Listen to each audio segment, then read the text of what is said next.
Merci, Père éternel, pour tout ce que tu fais en nous, Seigneur. Que tu puisses toucher nos cœurs, Seigneur, que tu puisses rentrer ta Torah dans nos cœurs, dans nos entrailles, Seigneur. Que ton nom soit loué. Que ce soit toi, Seigneur, qui règne. Merci pour cette journée. Je te prie de toucher les cœurs, Seigneur.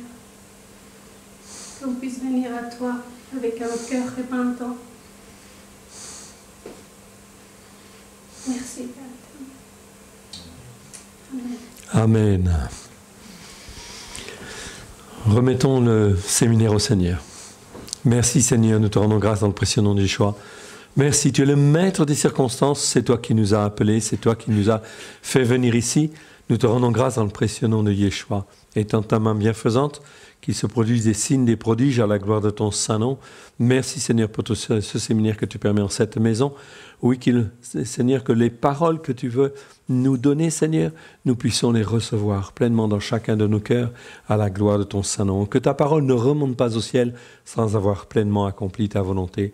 Nous te rendons grâce dans le précieux nom de Yeshua, ton Fils bien-aimé. Alléluia. Amen. Bienvenue à tous.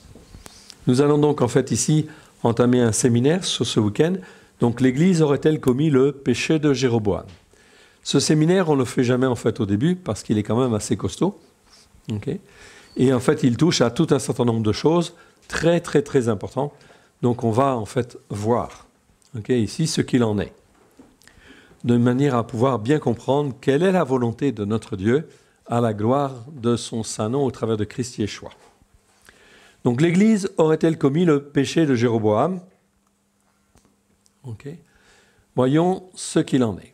Au début, en fait, ici, au temps, en fait, de David et de Salomon, le royaume, en fait, d'Israël va de l'Égypte, en fait, ici, jusqu'à, en fait, l'Euphrate, avec les conquêtes, effectivement, donc, de David. Ça va d'un bout à l'autre. Ce n'est pas tout à fait le territoire que Dieu avait donné, en fait, avait promis à Abraham. Celui, en fait, promis à Abraham, ce n'est pas le torrent d'Égypte, en fait, ici. C'est carrément, en fait, le Nil, en fait, ici. Puisqu'en fait, la promesse faite à Abraham, c'est de dire que Israël s'étendra du Nil jusqu'ici, de ici, jusqu'à, en fait, l'Euphrate. Donc, on pense, en fait, ici, c'est peut-être une ligne presque droite, en fait, ici. Donc, tout ça, ce serait le territoire, effectivement, en fait, d'Israël. Selon la promesse faite à Abraham. Quoi qu'il en soit, même ce territoire de David, il est beaucoup plus étendu, effectivement, que le territoire d'aujourd'hui, bien évidemment, puisque ici, ça prend une partie de l'Égypte. Ici, nous avons le Jourdain, en fait, ici. Donc, cela prend une partie, en fait, ici, de l'Arabie, une partie de la Jordanie, une bonne partie, presque toute la Syrie, sauf que la Syrie doit s'étendre un petit peu plus par là, quand même. Donc, vous voyez que le territoire d'Israël, au temps de David, était quand même, en fait, très grand. Ici, c'est juste pour vous donner une indication du territoire de David. Puis, en fait, bien sûr, le territoire de Salomon, puisque Salomon a reçu, effectivement, donc de David, tout le royaume, qui va être divisé, en fait, après, on le verra. Shelomo, c'est Salomon. Donc, Shelomo, c'est son nom, en fait, en hébreu. Shelomo, ça vient de Shalom, c'est l'homme de paix, en fait, ici, l'homme du Shalom. Donc ici, on va voir en fin de compte quelque chose de très important. À la fin de son règne, Salomon, c'est bien un homme que Dieu a choisi, évidemment. Il a en fait reçu beaucoup de bénédictions, une sagesse telle qu'aucun homme sur la terre ne l'a reçue. Il a été béni comme aucun roi, en fait, a été béni. Mais à la fin de sa vie, il s'est livré à l'idolâtrie et il a endurci son cœur. Il a tellement endurci son cœur que Dieu, en fait, ici, après plusieurs avertissements, a décidé effectivement de couper son royaume en deux. À cause de la persistance de Salomon dans l'idolâtrie et la rébellion, l'Éternel suscite des ennemis à Salomon. C'est effectivement le passage 1 Roi chapitre 11, versets 15 à 24. Je ne vais pas le lire, vous le pourrez le regarder en fait plus en détail. Comme nous avons pas mal de choses en fait à voir, vous avez la référence. Mais rien n'y fait. L'Éternel annonce alors par le prophète Harira de Shilo, Donc c'est traduit en fait en français dans nos traductions par Ashira de Silo, mais c'est bien en fait ici un terme en hébreu, Ariya de Silo. Ariya, ça veut dire l'Éternel est mon frère. Okay? Donc le prophète Ariya de Silo, c'était un prophète qui était très attaché à l'Éternel, et en fait son père l'avait appelé, en fait ici, l'Éternel est mon frère. Okay? La scission de son royaume en deux. Donc l'Éternel annonce par ce prophète-là la scission du royaume en deux, tout simplement parce que Salomon a continué en fait l'idolâtrie et la rébellion contre Dieu. Le royaume du nord sera appelé en fait Israël et sera composé de 10 tribus du nord sur lesquelles régnera Jéroboam. En hébreu, Yarovam. Okay? Donc je vous le mets en fait comme ceci en fait ici parce que ça permet en fait de mieux comprendre les mots hébreux et en fait de comprendre pourquoi Jéroboam il est comme ça. Jéroboam, on verra sa définition un peu plus tard. Le royaume du sud sera appelé Juda, okay? Donc Israël au nord, Juda en fait au sud, et sera composé essentiellement de 2 tribus, la tribu de Juda et Benjamin, sur lequel régnera le fils de Shelomo, okay? C'est-à-dire Roboam. On verra. Shelomo, Salomon, ayant appris cette décision de l'Éternel, okay, eh bien, voulut faire tuer Jéroboam, et Jéroboam s'enfuit bien sûr en fait en Égypte. Okay. Nous connaissons en fait l'histoire. Donc il s'enfuit effectivement en Égypte. Salomon meurt, 1 Roi 11, 41 à 42, et son fils Roboam, donc en hébreu Réravéam, donc c'est Roboam, lui succède et règne 17 ans à partir de 931 avant Jésus-Christ. Donc nous sommes ici dans le 10e siècle avant Jésus-Christ. Il va régner 17 ans. Au début, c'est Jéroboam qui règne sur toute Juda et Israël, mais ça ne va pas durer longtemps. Pourquoi ? Parce que Roboam, en fait, ici, eh bien, en fait, c'est l'héritier de Salomon. Salomon, en fait, n'écoutant plus Dieu, et en fait, étant dans l'idolâtrie et la rébellion, eh bien, en fait, il n'a plus, en fait, les mêmes bénédictions, et les rentrées d'argent, d'or, des bénédictions, tout ça, ça n'est plus là. Donc, mais le train de vie, en fait, est toujours là. Alors, Roboam, il impose de lourds impôts au peuple pour pouvoir, en fait, maintenir son train de vie, etc. S'étant entouré de jeunes et mauvais conseillers, au lieu d'alléger le fardeau, il durcit sa position. Et en fait, l'Écriture dit « ce fut dirigé par l'Éternel ». Bien sûr, en vue de préparer en fait la scission. Le peuple fait alors appel à Jéroboam qui est en Égypte, qui revient en fait en Égypte et le fait roi sur Israël. Donc les 10 tribus du nord choisissent en fait contre ici Jéroboam comme roi. Il va régner 22 ans à partir de 930 avant Jésus-Christ, donc pratiquement l'année suivante. Ça nous donne une petite idée. Donc le royaume, en fait, ici, le voici. Okay. Donc royaume de Juda, en fait, ici, mais il a été grignoté par rapport au territoire que nous avons vu tout à l'heure. Il y a donc eu, en fait, des ennemis qui ont rogné, en fait, le royaume, en fait, bon de Salomon. Et, en fait, Juda n'est plus que réduit à cette parcelle-là. Ici, les Philistins ont été fortifiés. Okay. Les Phéniciens, en fait, aussi. Et en fait ici, le royaume d'Israël, c'est-à-dire les 10 tribus du nord, ce n'est plus que ce territoire en fait là. Cela dépasse sur l'actuelle Jordanie et l'actuelle en fait Syrie. Bien sûr. Ça nous donne une petite indication. 1 Roi 12, 25 à 33. Okay. Jéroboam, fils de Nébat, devient le premier roi d'Israël. Endurcissement de son cœur. Il a été choisi par Dieu, oui bien sûr, pour devenir le roi. Okay. Mais en fait, ce qui va se passer, c'est que Jéroboam, il ne va pas rester fidèle, bien sûr, fidèle à la parole de Dieu. Donc, il bâtit Sichem sur la montagne d'Éphraïm et y demeura, puis il en sortit et bâtit Pénuel. Jéroboam, cela s'écrit comme cela, Yarovéam, et ça veut dire en fait contestation du peuple selon la définition du dictionnaire Strong. Contestation du peuple. Yarov, contestation, dispute, et Am, c'est peuple. Voilà pourquoi le mot, on l'écrit en fait en deux mots, pour bien distinguer, montrer que ce mot, c'est une composition, en fait, ici, de deux mots. Contestation du peuple, ça existe 104 fois dans 95 versets. Jéroboam dit en son cœur, donc il est devenu en fait le roi des 10 tribus du Nord, et en fait il dit en son cœur, le royaume pourrait maintenant retourner à la maison de David. Donc au lieu de rester sur les promesses que Dieu en fait lui a fait, on les verra tout à l'heure, eh bien en fait il dit ceci dans son cœur. Si le peuple monte à Jérusalem pour faire des sacrifices dans la maison de l'Éternel, le cœur de ce peuple retournera à son Seigneur, et Roboam, roi de Juda, et ils me tueront et retourneront à Roboam, roi de Juda.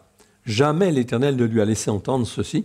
Au contraire, il lui a promis en fait de larges bénédictions s'il écoutait la parole de Dieu et la mettait en pratique, comme David en fait avait fait. Okay. Mais ici, il a un souci dans son cœur, donc il est motivé par un certain nombre de choses, dans son cœur, qui fait qu'il va prendre certaines décisions qui sont contraires effectivement à l'Écriture. Roboam, c'est Rohovam, ici 50 fois dans 41 versets, ça veut dire augmentation du peuple selon la Strong, le dictionnaire Strong. Après avoir demandé conseil, le roi fit 2 veaux d'or et dit au peuple, assez longtemps vous êtes monté à Jérusalem, Israël, voici ton Dieu, qui t'a fait sortir du pays d'Égypte. Du pays, je vous rappelle, Égypte, Mitzraïm. En hébreu, ça veut dire effectivement la maison des enfermements, la maison des enchaînements, la maison des esclavages, tout simplement. Il plaça l'un de ses veaux à Bethel et l'autre à Dan. Voilà donc en fait ici quelque chose donc de très important qui est donc comme une idolâtrie bien sûr parce que Dieu lui a jamais demandé de ça. La suite nous dit, ce fut là une occasion de pécher. Péché, c'est le mot rata, donc ça c'est un mot qui est très important. La notion de péché, la notion de transgression, de péché et d'iniquité devant l'Éternel, c'est très important. Rata, c'est péché. Le peuple alla devant l'un des veaux jusqu'à Dan. Dan qui existe toujours, quand on va en fait en Israël, on voit très bien effectivement en fait le lieu où cela s'est passé. Même aujourd'hui, on a effectivement donc des vestiges. Donc on sait très bien ce qui se passait là-bas. Jéroboam fit une maison de haut lieu et il créa des sacrificateurs pris parmi le peuple et n'appartenant point aux fils de Lévi. Les fils de Lévi, c'était la tribu que Dieu en fait avait choisie devant Moïse pour être à part et pour, en fin de compte, être, des sacrificateurs devant l'Éternel. C'est-à-dire des gens qui sont formés, façonnés, pour aider le peuple à s'approcher de Dieu et à rester attachés à Dieu. C'est eux qui faisaient les sacrifices, c'était eux qui avaient toute une fonction qui leur permettait en fait aussi d'enseigner en fait au peuple la parole de Dieu comme elle devait être. C'était tous des fils de cette tribu-là, des fils de Lévi, selon la volonté de l'Éternel. Au lieu de cela, ici, Jéroboam prend parmi le peuple des hommes et des femmes et les consacre tout simplement. Donc il met en place tout un système religieux en fait ici, qui en fait n'est pas conforme à l'Écriture et n'est pas conforme du tout à la volonté de Dieu. Jéroboam, je rappelle, contestation du peuple, cela veut dire. Il établit une fête au 8e mois, le 15e jour du mois. Ici, on parle de la fête des tabernacles. La fête des tabernacles, elle a lieu le 7e mois, le 15e jour. Lui, il change les fêtes.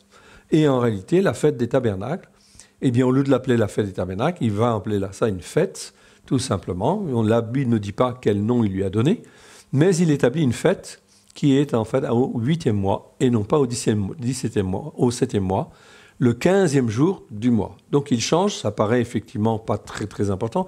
En réalité, c'est extrêmement extrêmement important parce que cela, en fin de compte, marque l'obéissance et l'insoumission en fait à Dieu, la désobéissance et l'insoumission à Dieu.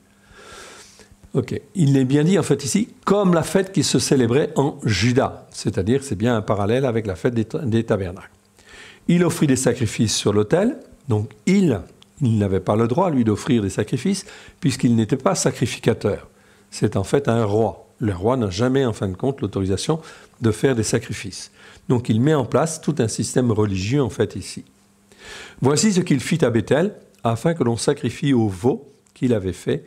Il plaça à Béthel les prêtres des hauts lieux qu'il avait élevés. Et il monta sur l'autel qu'il avait fait à Béthel, le 15e jour du 8e mois. Donc il officialise en fait cette fête, mois qu'il avait choisi de son gré. Le Saint-Esprit ici précise bien que c'est un mois qu'il avait choisi de son gré, en fait lui-même. Il fit une fête pour les enfants d'Israël et il monta sur l'autel pour brûler en fait des parfums. Très bien. Alors que fait en fait l'Éternel? La colère de l'Éternel s'enflamme? Oui, bien sûr. Il a envoyé un prophète pour dénoncer cette dérive lourde de conséquences. Cela peut paraître à beaucoup de gens comme pas forcément très important. En réalité, c'est très important parce que cette désobéissance, elle va entraîner des conséquences très très graves dans la tête et le cœur en fait des gens, et non seulement dans la tête et le cœur des gens, mais cela va entraîner de très graves conséquences sur le plan spirituel. Si Dieu dit de faire comme ci, il faut faire comme ci. S'il dit de faire comme cela, il faut faire comme cela. Si en fait on fait autrement, qu'est-ce qui se passe? Bien sûr, on croit en fait avoir raison, ou on croit en fin de compte que ce n'est pas grave, mais en réalité c'est beaucoup plus grave qu'on ne le pense. Pourquoi? Parce que dans les lieux célestes, cela ouvre la porte à des esprits mauvais et à des malédictions. Et cela va entraîner en fait de très très graves dérives par la suite et des tas de problèmes que l'on va voir pour bien en fait montrer quelles sont les conséquences en fait ici de simplement cette décision qui est une désobéissance et une insoumission à Dieu. Si Dieu en fait donne des règles, c'est pour nous protéger de la puissance du malin. C'est pour ça que Jacob va dire dans son épître, la Torah, c'est une Torah de liberté. Parce que si je l'écoute et que je la mets en pratique, eh bien l'ennemi lui-même ne peut même pas me toucher. Amen. Ce prophète annonça la destruction de l'autel. Okay? Donc ce prophète, il annonce la destruction de l'autel de Jéroboam et la venue d'un fils de David, qui en fait est même nommé en fait ici. Il s'appellera Yoshiyahu. Okay? Ça veut dire l'Éternel guérit, okay? Qui viendra nettoyer le pays. Pas tout de suite, mais en fin de compte beaucoup plus tard. Pour le moment, Dieu essaie de rattraper et de trouver le moyen de ramener en fait son peuple, etc. Mais en réalité, eh bien, ça ne va pas effectivement en fait aller dans le sens que Dieu aurait voulu. Mais Dieu, en fin de compte, essaye de faire les choses pour ramener les cœurs à lui, tout simplement, dans l'obéissance et la soumission, parce qu'il est le Dieu de la vie, il est le Dieu de la résurrection et il est le Dieu des bénédictions. Donc ici, viendra en fait nettoyer le pays. Quand est-ce qu'il va venir, Yoshiyahu, Josias? Il va venir 2 siècles plus tard. Donc l'Éternel savait que Jéroboam allait s'endurcir et que la dérive allait durer plus de 2 siècles. On le voit, 1 Roi, chapitre 13, versets 1 à 10. Je résume en fait ici. Malgré cela, l'Éternel, notre Dieu, dans sa grande bonté, va tout faire pour essayer de ramener Jéroboam dans la bonne voie. Cependant, le roi Jéroboam continua de s'endurcir, d'endurcir son cœur. Okay? On peut même se demander s'il n'a pas endurci son cœur d'une manière plus dure que, en fait, Pharaon lui-même a endurci son cœur. Okay? On va le voir tout à l'heure. Il choisit de continuer dans sa mauvaise voie. Il devint rebelle à l'Éternel, ainsi qu'il est dit dans ce passage suivant. Donc c'est très important ceci, pourquoi? Parce que ça nous montre que Dieu sonde les cœurs, sonde les reins, et que si le cœur est mal disposé, si la personne s'endurcit, ou si ici Jéroboam s'endurcit, eh bien Dieu va l'endurcir en fait aussi. 1 Roi 13, 33 à 34, il nous est dit, après cet événement, Jéroboam ne se détourna point de sa mauvaise voie. Quand on dit en fait après cet événement, qu'est-ce qui s'est passé? L'autel a été brisé. Okay. Jéroboam, il voulait prier, sa main était paralysée, etc. Puis, en fin de compte, le prophète qui vient, prie, en fait, etc. Sa main se dégage, etc. Et en fait, après tous ces événements, ça n'a rien changé. En fait, malgré tout, Jéroboam persévère. Il ne se détourna point de sa mauvaise voie. Dieu sonde les cœurs, sonde les reins. Il essaye de le rattraper, en fait, encore. Il continua, il créa de nouveau des prêtres de haut lieu, pris parmi le peuple. Quiconque en avait le désir, il le consacrait prêtre des hauts lieux. Donc ici, on est en pleine dérive, en fait, ici, complète, en fait, ici, où, en fait, qui voulait devenir prêtre pouvait le devenir, etc. Prêtre des hauts lieux. On est dans la constitution d'un système religieux qui, ici, n'est pas conforme à ce que Dieu veut. Ce fut là une occasion de péché pour la maison de Jéroboam. Et c'est pour cela qu'elle a été exterminée et détruite de dessus la face de la terre. Donc ici, la maison de Jéroboam va être totalement détruite à cause, effectivement, de la persistance dans sa désobéissance et son insoumission, en fait, ici. On va continuer. Les caractéristiques du péché de Jéroboam, on peut les résumer, en fait, ainsi, et c'est important. Ça nous permet vraiment de bien comprendre qu'est-ce que c'est que le péché de Jéroboam. Et on va en avoir besoin. C'est le refus d'obéir à la Torah. Ok ? Première chose. La deuxième chose, mise en place d'idoles. Ok ? Institution de nouvelles fêtes, oui bien sûr, pour éviter les racines hébraïques de la foi. Okay. Je vous rappelle que le mot fête en fait ici est aussi très très important parce que le mot fête en fait en hébreu dans Lévitique 23, ce n'est pas le mot rag, c'est le mot moed. Moed au singulier, moadim au pluriel. Moed c'est constitué de deux mots, deux racines doubles, mo et ed. Et moed veut dire c'est un système qui est structurant, un système qui forme, qui façonne, qui instruit, qui donne un cadre, en fait, ici, pour former, façonner. Donc, si le mot moed veut dire cela, alors c'est extrêmement important de rentrer dans ce cadre-là pour être formé, façonné, comme Dieu le veut. Le système des fêtes de l'Éternel est un système de formation, tout simplement, qui permet de nous maintenir dans la parole de Dieu, en étant attachés à Dieu et en restant attachés à Dieu. Voilà pourquoi que l'institution de ces fêtes est fondamentale, beaucoup plus importante en fait qu'on ne le pensait, évidemment hier, parce qu'on n'avait pas été instruit en fait là-dessus. Établissement de nouveaux prêtres, à tel point que quiconque en avait le désir pouvait devenir prêtre des hauts lieux. Et on fait des formations, et on fait des cursus de formation pour former en fait des prêtres, mais ceux-ci ne sont nullement en fin de compte ici posés sur la Torah, sur en fait le système de formation en fait de Dieu. On met en place des idoles et on enseigne en fait dans des doctrines qui ne sont pas en fait les doctrines posées sur la Torah, les prophètes et les psaumes. 1 Roi 13, 33. En réalité, ces prêtres qui ne sont pas fondés sur la Torah, ils sont aux yeux de Dieu comme des faux bergers. Donc que va-t-il se faire ? À partir du moment où ces gens sont formés, d'une certaine manière, eh bien ils vont former en fait les croyants et les enfants d'Israël, en fait, d'une certaine manière, dans leur théologie, etc. Et bien sûr, ça va rentrer dans leur tête, ils vont être formés, façonnés, etc. Et en fait, cela va relativement rapidement, etc. Si on accepte l'enseignement, eh bien, en général, en fait, en l'espace de 2 mois, 3 mois, déjà, il y a des choses qui se font, en fait, dans la tête, et on trouve ça finalement normal parce qu'on l'accepte. OK ? Donc en général et en réalité, on peut dire que si dans les 2 mois, 3 mois qui suivent, tu as reçu en fait un enseignement, un mauvais enseignement, si tu ne le dénonces pas, si tu ne trouves pas qu'il est en fait mal posé par rapport à la parole, il est déposé dans ta tête, il te forme, il te façonne. Mais si tu dis en fin de compte, oui, cet enseignement que j'ai reçu, il n'est pas bon, je le rejette dans le nom de Yeshua, parce qu'il n'est pas conforme à l'Écriture, il n'aura pas d'impact sur toi. Amen ? Voilà. Ces 4 éléments constituent la base d'un système religieux qui contribue à s'écarter des racines hébraïques de la foi. 4 éléments, très importants, on en aura besoin en fait par la suite. Cela perdurera tout au long de l'histoire des 10 tribus du Nord. Des 10 tribus du Nord qui vont en fait ici subsister pendant un petit peu plus de 2 siècles, mais en 722, avant Jésus-Christ, donc tout à l'heure on a parlé de 930, donc de 930 jusqu'en 722, cela veut dire 210 ans, tout simplement.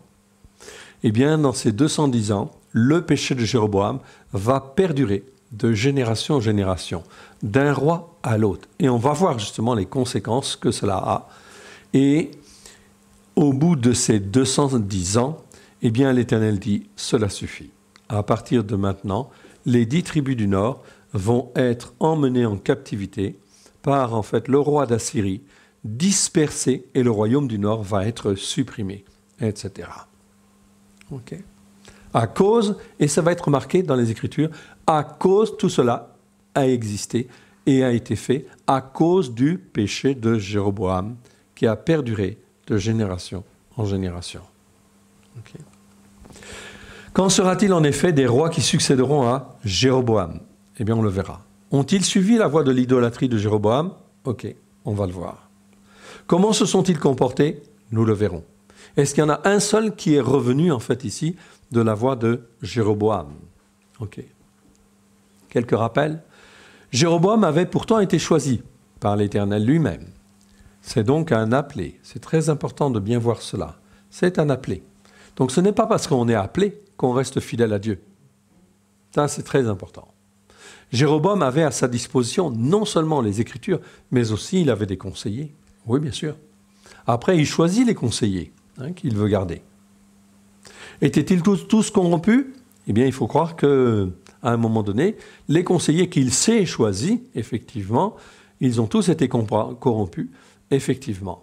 Mais on peut être sûr qu'autour de Jéroboam, il y avait parmi les conseillers, au départ, des hommes et des femmes qui étaient en fait attachés à la parole de Dieu, certainement.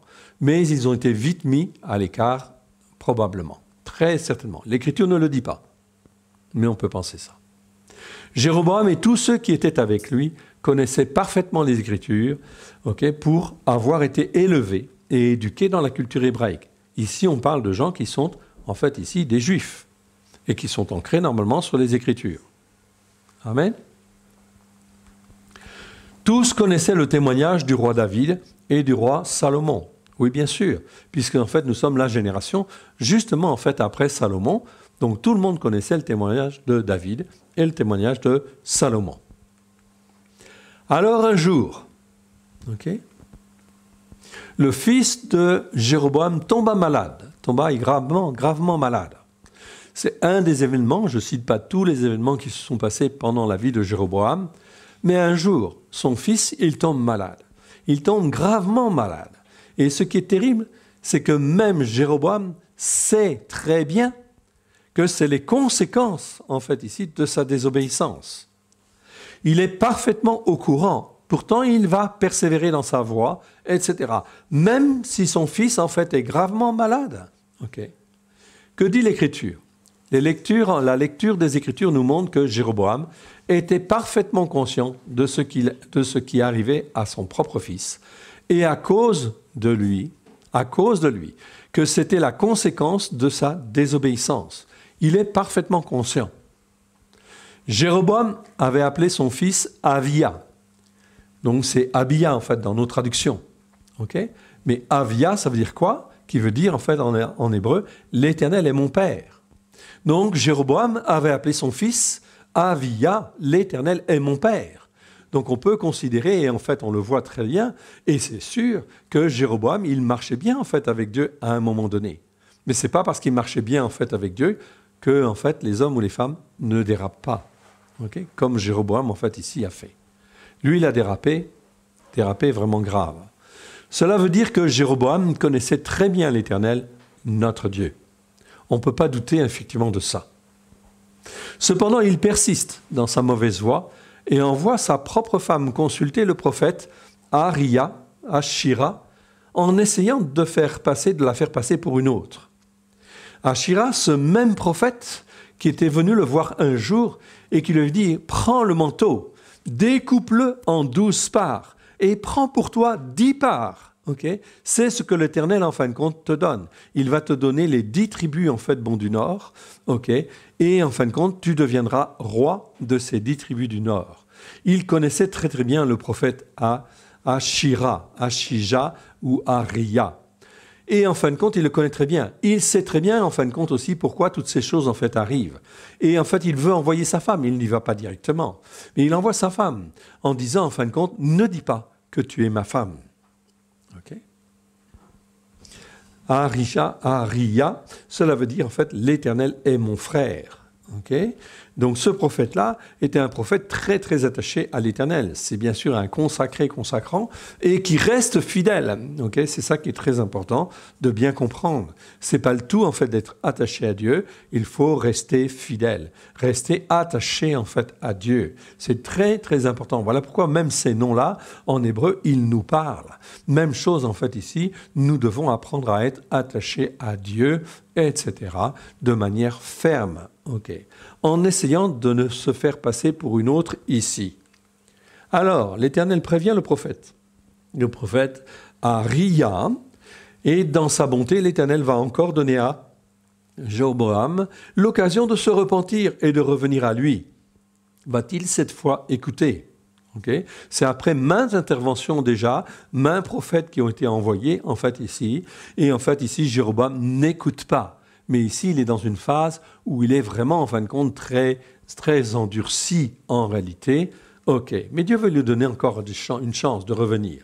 Voyons ce que les Écritures nous montrent et nous disent ici. 1 Roi 14, versets 5 à 20. L'Éternel avait dit à Aharia, la femme de Jéroboam, va venir te consulter au sujet de son fils parce qu'il est malade. Ce prophète, il était aveugle. Il ne pouvait rien voir, mais spirituellement, il voyait tout. Tu lui parleras de telle et telle manière. Quand elle arrivera, elle se donnera pour une autre. Lorsque Aharia entendit le bruit de ses pas, au moment où elle franchissait la porte, il dit « Entre, femme de Jéroboam. » Pourquoi veux-tu te donner pour une autre? Je suis chargé de t'annoncer des choses dures. Des choses qui sont très dures, en fait, ici, maintenant. Va, dis à Jéroboam, ainsi parle l'Éternel, le Dieu d'Israël, je t'ai élevé du milieu du peuple, je t'ai établi chef de mon peuple d'Israël. J'ai arraché le royaume de la maison de David et je te l'ai donné. J'ai arraché le royaume de la maison de David. Il n'appartient plus à Salomon. À cause de l'idolâtrie de Salomon, Dieu garde effectivement 2 tribus fidèles dans la succession pour en fait assurer la promesse faite à David. Mais dans les 10 tribus du nord, il va les donner à Jéroboam. Je te l'ai donné. Et tu n'as pas été comme mon serviteur David, qui a observé mes commandements et qui a marché après moi de tout son cœur, ne faisant que ce qui est droit à mes yeux. Donc ici, il utilise cette référence-là. Et il lui avait dit en fin de compte à Jéroboam, si tu marches comme mon serviteur David, je fortifierai ton royaume, et tu seras béni. Tu as agi plus mal que tous ceux qui ont été avant moi. Tu es allé te faire d'autres dieux et des images de métal fondues pour m'irriter, et tu m'as rejeté derrière ton dos. Voilà pourquoi je fais venir le malheur sur la maison de Jéroboam. J'exterminerai quiconque appartient à Jéroboam, celui qui est esclave et celui qui est libre en Israël. Je balayerai la maison de Jéroboam comme on balaye les ordures jusqu'à ce qu'elle ait disparu. Celui de la maison de Jéroboam qui mourra dans la ville sera mangé par les chiens, et celui qui mourra dans les champs sera mangé par les oiseaux du ciel, car l'Éternel a parlé. Et il rajoute, « Et toi, lève-toi, va dans ta maison. Dès que tes pieds entreront dans la ville, l'enfant mourra. » Donc il lui annonce effectivement que l'enfant, en fait ici, il mourra. La suite nous dit ceci, « Tout Israël le pleurera et on l'enterrera, car il est le seul de la maison de Jéroboam qui sera mis dans un sépulcre, parce qu'il est le seul de la maison de Jéroboam en qui se soit trouvé quelque chose de bon devant l'Éternel, le Dieu d'Israël. » Donc l'Éternel ici atteste effectivement que même dans cet enfant, il y avait quelque chose de bon. Tout était corrompu chez ses frères, chez le père, etc. Mais chez lui, il y avait quelque chose de bon. C'est pour cela qu'il aura droit à une sépulture. Tous les autres n'auront même pas droit à une sépulture. L'Éternel établira sur Israël un roi qui exterminera la maison de Jéroboam, ce jour-là. N'est-ce pas déjà ce qui arrive? Donc il y avait déjà des prémices de quelque chose qui arrivait en fait ici, à ce moment-là. L'Éternel frappera Israël et il en sera de lui comme du roseau qui est agité dans les eaux. Il arrachera Israël de ce bon pays qu'il avait donné à leur père et il les dispersera de l'autre côté du fleuve parce qu'ils se sont fait des idoles irritant l'Éternel. Il livrera Israël à cause des péchés que Jéroboam a commis et qu'il a fait commettre à Israël. Donc Dieu va assurer en fait ici bien sûr une succession, va permettre qu'il y ait une succession effectivement au roi d'Israël, espérant chaque fois qu'un des rois en fait d'Israël puisse effectivement revenir et que le peuple puisse revenir en fait aussi à lui. Mais ce n'est pas ce qui va se faire. La femme de Jéroboam se leva et partit. Elle arriva à Tirtsa, et comme elle atteignait le seuil de la maison, l'enfant mourut, selon la parole que le prophète avait donnée. On l'enterra et tout Israël le pleura, selon la parole que l'Éternel avait dit à son serviteur Achira, le prophète. Donc ici, tout Israël, en fait, ici, pleure, bien sûr, cet enfant qui meurt, mais tout Israël, en fait, ici, est comme s'il était un même cœur, une même âme avec Jéroboam. Il ne se pose pas la question non plus, en fait, en se disant « Nous ne voulons pas continuer à marcher comme cela ». D'autant plus que, qu'est-ce qui s'est passé? Dans toute cette histoire, en fait, ici, il y avait bien sûr des Lévites. Dans les 10 tribus du Nord, il y a des Lévites dans toutes les tribus. Okay? Et quand Jéroboam a institué, en fait, les veaux d'or et le nouveau système religieux, qu'est-ce qu'ils ont fait, les Lévites? Tous les Lévites, je dis bien tous les Lévites qui étaient dans les 10 tribus du Nord, ils sont tous partis parce qu'ils ne voulaient pas participer à, en fin de compte, cette dégradation, cette désobéissance. Ils sont tous partis des 10 tribus du Nord et ils ont tous été rejoindre Juda et Benjamin au sud.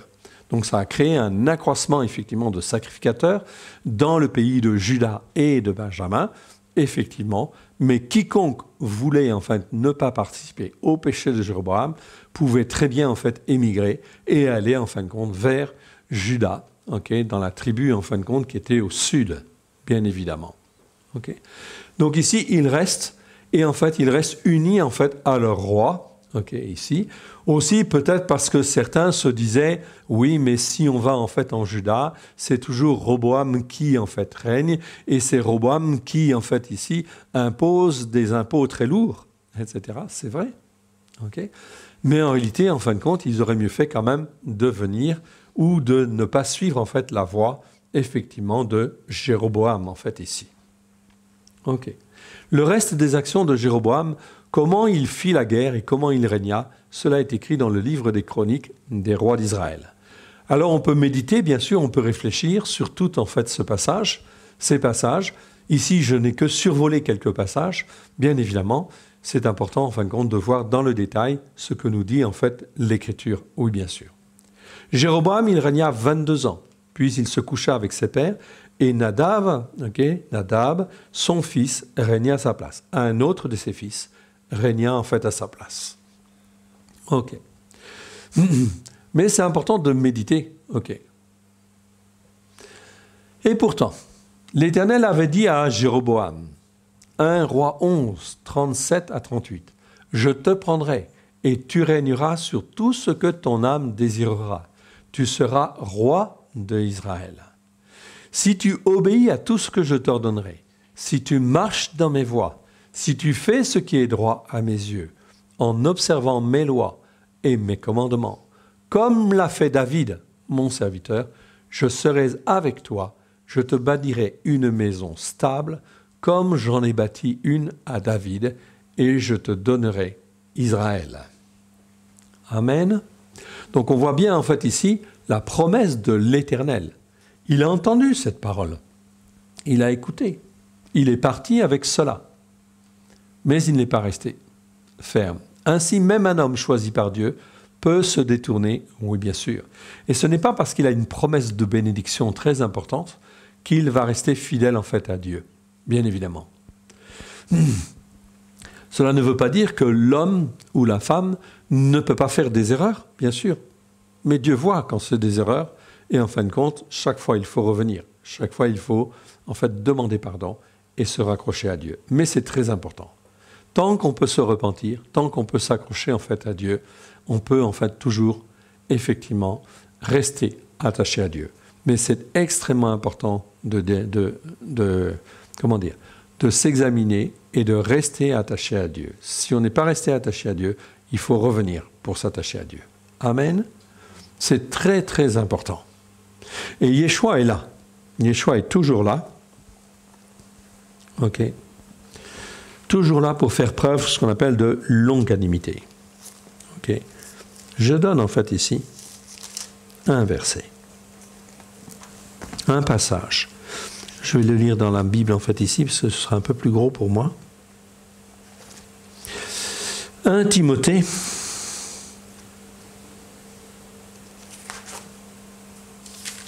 chapitre 1. Ok. 1 Timothée, chapitre 1, verset 12 à 17. C'est un passage extrêmement important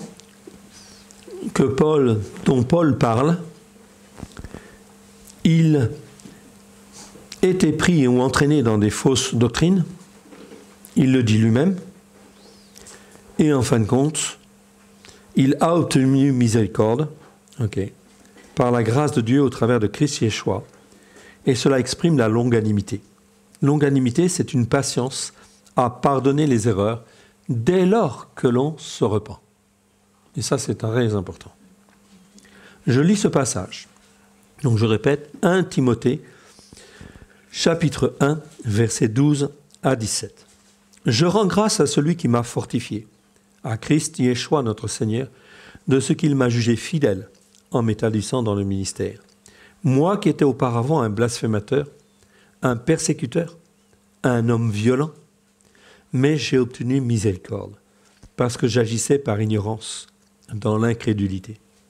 Et la grâce de notre Seigneur a surabondé, avec la foi et l'amour qui est en Christ Yeshua. C'est une parole certaine et entièrement digne d'être reçue, que Christ Yeshua est venu dans le monde pour sauver les pécheurs, dont je suis le premier. Mais j'ai obtenu miséricorde, afin que Christ Yeshua fasse voir en moi le premier toute sa longanimité. La longanimité, en fait, ici, c'est en fait une patience à pardonner les erreurs, ceux qui devraient être condamnés, et à redresser, former. Ok ? Donc ici, la longanimité, pour que je serve d'exemple à ceux qui croiraient en lui pour la vie éternelle. Au roi des siècles immortel, seul Dieu sage, soit honneur et gloire au siècle des siècles. Amen. C'est très important ici. Donc chaque fois que l'on se détourne ou en fait que l'on pêche par rapport à la parole de Dieu, plus je lis la parole de Dieu, plus je m'aperçois de ce qui est péché, de ce qui est transgression et de ce qui est iniquité. Si je m'aperçois que ceci est un péché, ou ceci est une transgression, ou ceci est une iniquité, merci Seigneur parce que tu m'enseignes et tu m'instruis. Mais je te demande pardon. Pardon pour ce péché, pardon pour cette transgression, pardon pour cette iniquité. Et je te prie, dans le précieux nom de Yeshua, que tu me restaures et que tu m'apprennes à marcher comme toi tu le veux, à la gloire de ton saint nom. Amen. Ça, c'est très important. Et bien sûr, c'est comme cela que Dieu nous forme, nous façonne et nous instruit. Ainsi, même un homme choisi par Dieu peut se détourner. Okay? Ce qui est important et qui est très grave, très très grave, c'est de ne pas se repentir, okay? Et de ne pas revenir à Dieu, quel que soit ce qu'on ait fait. Dieu dit en fait ici, d'accord, il parle de David, comme l'a fait David, en observant mes lois et mes commandements, comme l'a fait David. David était un homme choisi par Dieu. C'était même un homme selon le cœur de Dieu. Et selon le cœur de Dieu, pourtant, il va commettre un meurtre. Pourtant, il va être adultère. Mais c'est un homme selon le cœur de Dieu. Cela veut dire quoi? Cela veut dire que c'est un homme qui est capable de se repentir et de revenir, même s'il a fait quelque chose de grave. Amen. Et ça, c'est très important. C'est très important, c'est de revenir à Dieu de tout son cœur, de toute son âme et de tout son être. Voilà pourquoi David est un homme selon le cœur de Dieu. Mais il faut rester attaché à Dieu et rester ferme, apprendre à rester ferme. A-t-il été saisi par la folie? Mais pourquoi a-t-il préféré laisser mourir son propre fils plutôt que de plier le genou devant l'Éternel? C'est là qu'on peut se poser en fait la question ici. En fait, son cœur était-il plus endurci que même celui de Pharaon? Parce que quand le fils de Pharaon a été touché, il a été tellement touché qu'il a lâché effectivement tous les enfants d'Israël. Lui, Jéroboam, il laisse mourir son fils et en fait il ne se repent pas. Il est encore plus quelque part. On peut en fait dire ici, vraisemblablement, il a le cœur plus endurci même que Pharaon, au point en fait de laisser en fait ici son fils mourir. Il préfère garder ses voies et ne pas revenir sur le bon chemin. C'est quand même terrible ça. Donc il y a des hommes comme ça, il y a des femmes comme cela, qui peuvent être des hommes et des femmes choisis par Dieu, à qui Dieu a fait une très belle promesse, mais qui ne restent pas fermes. Amen. C'est triste, mais c'est comme ça. Nous savons qu'aucune puissance ne peut nous ravir de la main de Dieu. Alors, l'orgueil l'aurait-il conduit à l'endurcissement? Oui, bien sûr qu'il y avait de l'orgueil. Une chose est sûre, la persistance à vouloir rester dans la désobéissance à la Torah ouvre toujours la porte à des esprits de rébellion et d'orgueil. Ça, c'est déjà en fait ici une conclusion en fait ici qu'on peut déjà donner ici, et on va s'apercevoir qu'au travers en fait des générations suivantes, c'est toujours en fait la même chose. C'est effectivement que la persistance à vouloir rester dans la désobéissance à la Torah, ça ouvre la porte à des esprits très mauvais, des esprits mauvais, esprits de rébellion, esprits d'orgueil, esprits de toutes sortes de choses, etc. Et on va s'apercevoir que ça va s'aggraver de génération en génération, jusqu'à arriver à Jézabel. Yeshua affirme que l'Éternel garde celui qui garde les commandements de Dieu. Jean, chapitre 14, versets 23 à 24. Ici, cela nous dit, Yeshua lui dit, « Si quelqu'un m'aime, il gardera ma parole, et mon Père l'aimera. » C'est ce que Yeshua dit. « Nous viendrons à lui, et nous ferons notre demeure en lui. Celui qui ne m'aime pas ne garde pas mes paroles. Et la parole que vous entendez n'est pas de moi, mais du Père qui m'a envoyé. » Donc ce que Yeshua dit ici, ce sont des paroles très très importantes. Si j'aime Dieu, si j'aime Christ, je dois garder la parole de Dieu. C'est pas est-ce que je vais garder, je veux bien garder tout. Non, je garde la parole de Dieu. Okay? Parce qu'au travers de cette parole, il y a quelque chose de fondamental. Ça veut dire qu'on est dans l'obéissance, on est dans la soumission à Dieu. Et à ce moment-là, le Père, en fait, ici, c'est bien dit, mais mon Père, elle l'aimera. L'aimera pourquoi? Parce qu'il garde la parole. Nous viendrons à lui, nous ferons notre demeure chez lui.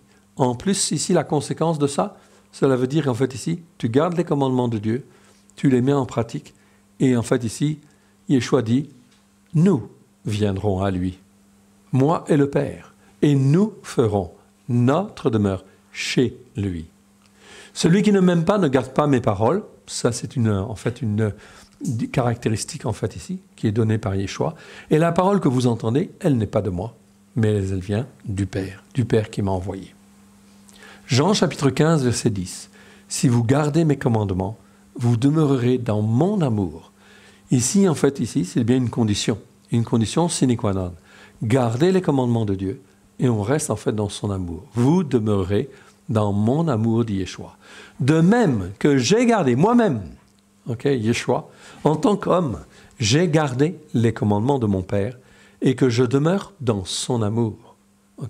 Si Yeshua, il a connu cette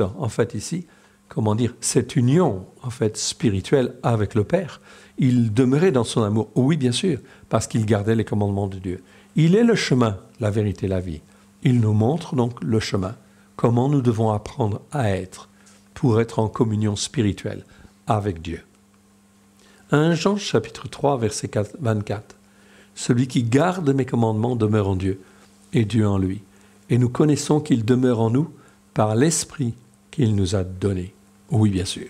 Tous ces versets-là sont très importants. Je vous rappelle que Jean, Yohanan, Il a écrit quand toutes ces lettres, son évangile et ses épîtres, il les a écrits à la fin du 1er siècle.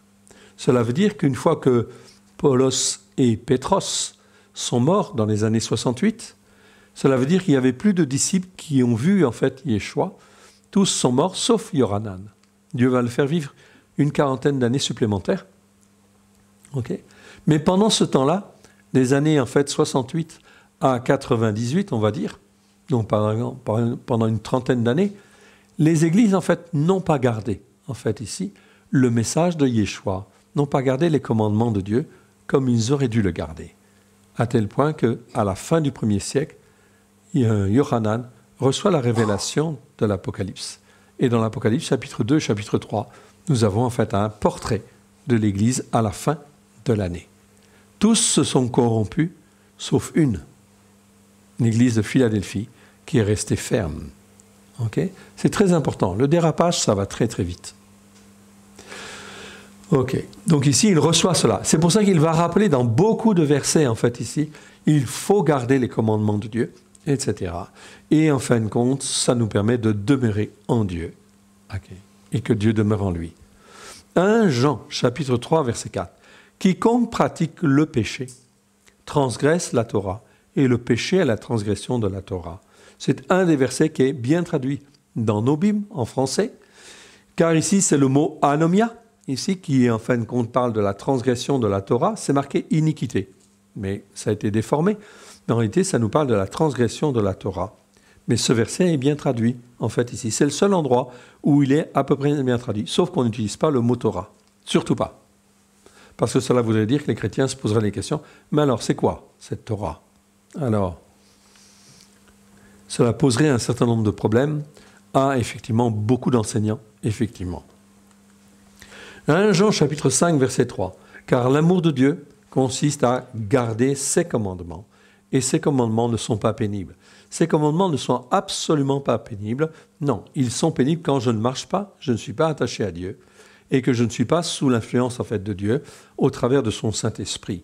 Quand je m'attache à Dieu, que dans mon cœur, je veux m'attacher à Dieu et rester attaché à Dieu, je fais les premiers pas et les commandements de Dieu ne sont pas pénibles. Pourquoi? Parce que le Saint-Esprit est là pour, en fin de compte, nous faciliter les choses, évidemment. Donc ce n'est plus par ma force que je le fais, mais il y a toujours, en fin de compte, des premiers pas à faire, des choix. Dans cette histoire tragique, non seulement un homme est entraîné à la perdition, mais aussi tout le peuple. On le voit en fait ici, les 10 tribus du Nord, elles sont en fait dans un même état d'esprit que Jéroboam. Elles ont été entraînées, etc., façonnées dans la dérive. C'est pourquoi les Écritures soulignent ici l'importance du péché de Jéroboam.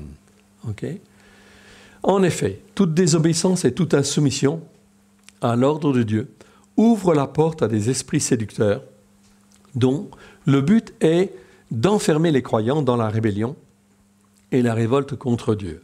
Ça, c'est une affirmation qui, en fait, en découle de l'étude, en fait, ici, détaillée de tout ce qui se passe dans cette période, en fait, là. Cette période des 10 tribus du Nord. Mais cela va beaucoup nous intéresser, justement, pour la suite. Toute désobéissance et toute insoumission à l'ordre ouvre la porte à des esprits séducteurs dont le but est d'enfermer le croyant dans la rébellion et la révolte contre Dieu, de manière à ce que par la tradition des enseignements, en fin de compte, les nouveaux croyants puissent être formés, façonnés, selon ce qui était dit en fait ici préalablement, mais si ceci n'est pas posé en fait sur la Torah, cela veut dire que ceux-ci en fait ici, qui reçoivent l'enseignement dit ici, ils sont façonnés et formés, également dans l'héritage spirituel qui est donné en fait ici. Donc ils sont élevés dans une forme de rébellion et une forme de révolte en fait contre Dieu. C'est-à-dire que Dieu ne peut pas en fin de compte agir pleinement et en fait donner une pleine bénédiction. C'est impossible. C'est ainsi que les 10 tribus du Nord ont été entraînées dans l'idolâtrie pendant plus de 2 siècles. 2 siècles en fait ici. Au temps de Jéroboam, les Lévites ont quitté les 10 tribus du Nord, comme je vous le disais tout à l'heure, pour se réfugier dans les 2 tribus du Sud, Juda et Benjamin. Donc, c'était des Lévites qui étaient répartis dans chacune des tribus. Dans chacune des tribus, il y avait des Lévites. Pourquoi? Toujours pour enseigner la Torah et en fait le respect de la Torah. À partir du moment où ceux-là s'en vont, cela veut dire que le peuple n'est plus du tout en fait enseigné comme il faut et on a remplacé les Lévites par d'autres responsables, d'autres enseignants qui en fait ne sont pas en fait conformes à ce que Dieu en fait voulait. Les Lévites ne voulurent pas suivre Jéroboam dans son idolâtrie. C'est un choix. Ils ont choisi en fait de partir, voyant qu'ils ne pouvaient absolument pas faire autrement. Ils ne pouvaient pas ramener le peuple. Jéroboam meurt, aussi son fils Nadav règne. Nadav va régner et on va voir en fait comment Nadav va se comporter. Ce qu'ont fait les successeurs de Jéroboam. Donc les successeurs de Jéroboam, il y a Rovam, ici Nadav. Nadav, en fait, c'est le fils de Yarovam, bien sûr, deuxième roi d'Israël. Nadav, qui veut dire, en fait, généreux, pourtant. Donc, en fait, Jéroboam avait appelé son fils généreux. Bon, c'était bien. Autant, en fait, où Jéroboam marchait bien, en fait, avec Dieu. Nadav régna 2 ans seulement. Il ne régna pas très longtemps.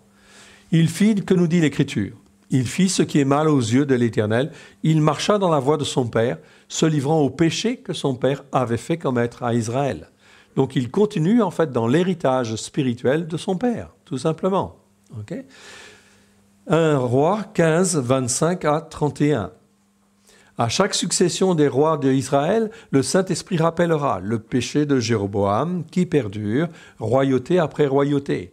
Donc à chaque fois, chaque succession, chacun des rois en fait pendant les 2 siècles, le Saint-Esprit rappelle, oui, mais le péché de Jéroboam n'a pas été dénoncé. Oui, mais le péché de Jéroboam a perduré, etc. Roi après roi. Tout cela entraînant en fait non seulement la royauté, mais le peuple aussi dans en fin de compte des dérives. Le Saint-Esprit en fait régulièrement le reproche, invitant ainsi les croyants qui lisent les Écritures à ne jamais suivre la voie de leur Père s'ils ne sont pas pleinement fondés sur la Torah et les prophètes. Donc ici, pourquoi? Parce que la Torah et les prophètes, c'est les fondements de base. Comme Yeshua en fait a dit, Yeshua Matthieu chapitre 5 verset 17, il dit bien « Je ne suis pas venu pour abolir la Torah et les prophètes, je suis venu pour l'accomplir. » Et le verbe accomplir ici, en grec, c'est le verbe pléro. Pléro, ça ne veut pas dire accomplir au sens que c'est terminé. Non, ça veut dire accomplir dans le sens de remplir en abondance, pour que la bénédiction, en fin de compte, de Dieu puisse venir. C'est ça que ça veut dire en fait ici. Donc on ne devrait pas dire même pour accomplir, mais pour remplir en abondance des bénédictions de l'Éternel Dieu. Donc Yeshua n'a jamais remis en question la Torah et les prophètes. Et c'est ça la bonne nouvelle. La bonne nouvelle que Christ est venu pour remplir en fin de compte les cœurs de la Torah et des bénédictions de l'Éternel. C'est cela la bonne nouvelle, qu'on en a traduit par évangile. Et dans les écrits des épîtres, etc., il est dit en fait « maudit soit celui qui annonce un autre évangile ». Mais tous les évangiles ou l'interprétation que nous avons depuis Constantin, eh bien un autre évangile, une autre bonne nouvelle. Cela veut dire que toutes les églises sont sous la malédiction quelque part. Ça ne veut pas dire que Dieu n'intervient pas, parce que Dieu aime les brebis et Dieu veut les sauver, mais Dieu veut les sortir en fin de compte de tout cela pour leur donner une bénédiction en fait pleine et entière. Et si la bénédiction pleine et entière n'existe pas ou ne peut pas exister dans les églises, parce qu'on a annoncé une autre bonne nouvelle que la bonne nouvelle que Dieu avait donnée. La bonne nouvelle, c'est bien effectivement ce qui est écrit dans Jérémie, chapitre 31 à 34. On va le relire parce que c'est vraiment trop important. 31.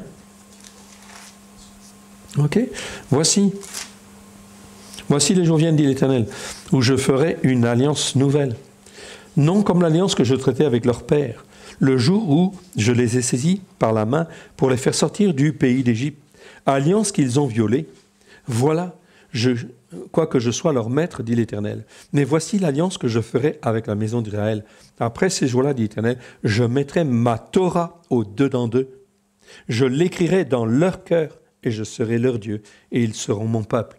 La bonne nouvelle, c'est de comprendre que Christ, il est venu pour que s'accomplisse la parole de l'Éternel. Amen. C'est ça la bonne nouvelle. Dans Ésaïe, on parle de la bonne nouvelle. C'est pareil, exactement la même chose. C'est bien ça. La bonne nouvelle, c'est-à-dire l'évangile de Dieu, c'est en fait de dire maintenant, par la puissance du Saint-Esprit, au travers de Christ Yeshua, tout est accompli à la croix. Là, c'est bien le mot tout est accompli. Téléo, pardon. Et qui veut dire accomplir, c'est-à-dire c'est terminé, dans le sens que Dieu, celui qui croit, peut ouvrir son cœur à Yeshua, et en fin de compte, par la puissance de son Saint-Esprit, la Torah peut être écrite avec grâce et vérité. Nous sommes là dans la bonne nouvelle de Dieu, la bonne nouvelle du règne de Dieu dans nos cœurs et dans nos vies. C'est la bonne nouvelle de l'Éternel. Ce n'est pas la bonne nouvelle des nations ou des églises. Non. Ça, c'est un autre évangile. C'est une autre bonne nouvelle. Et comme je disais tout à l'heure, maudit soit celui qui annonce un autre évangile. Une autre bonne nouvelle. Bonne nouvelle, évangile, c'est le même mot en grec. Okay. S'ils ne sont pas pleinement fondés sur la Torah et les prophètes. En effet, la conséquence de ce péché est extrêmement grave, selon la Torah, selon les jugements de l'Éternel notre Dieu. Cela entraîne une condamnation à mort, car les brebis se perdent. Oui, les brebis se perdent. Elles ne sont plus enseignées, en fait, au jour d'aujourd'hui. Okay?